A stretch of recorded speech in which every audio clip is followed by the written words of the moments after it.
sih sebenarnya kanker itu dan terus cara kerjanya itu seperti apa?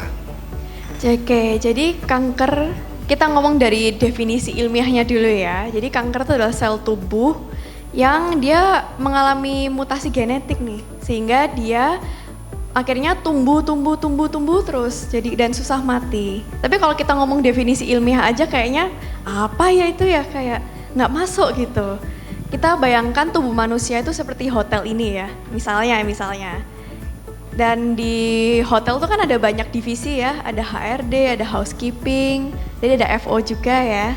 Nah di tubuh tuh juga ada banyak nih divisi-divisinya, ada jantung, ada paru-paru, ada banyak. Dan di jantung paru ini ada sel-sel tubuh kecil-kecil nih yang bekerja nih untuk membantu jantung ini melakukan fungsinya, yaitu menyalurkan darah ke tubuh gitu ya.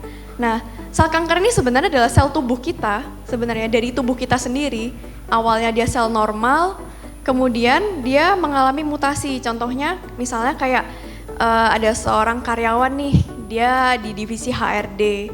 Terus suatu hari nih dia nggak tahu kena apa ya gitu ya. Terus dia tiba-tiba nggak mau nih kayak menjalankan tugasnya seperti teman-teman lainnya.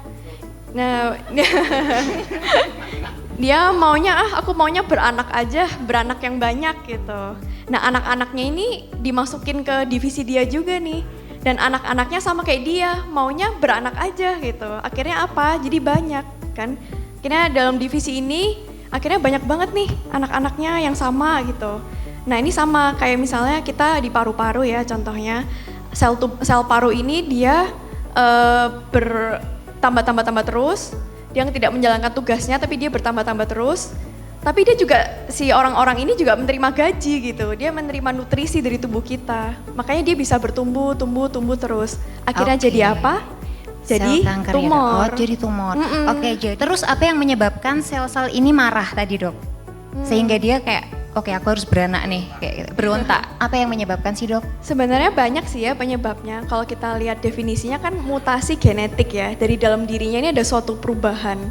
Nah, kalau pencetus perubahan ini ada banyak. Jadi kayak bisa dari gaya hidup kita contohnya, atau bisa diturunkan juga. Misalnya kita punya keluarga, dia punya kanker payudara misalnya. Nah, ini bisa diturunkan gitu ke anak-anaknya. Tapi nggak selalu, saya nggak bilang ini selalu. Tapi orang-orang yang punya keturunan kanker ini resikonya lebih tinggi.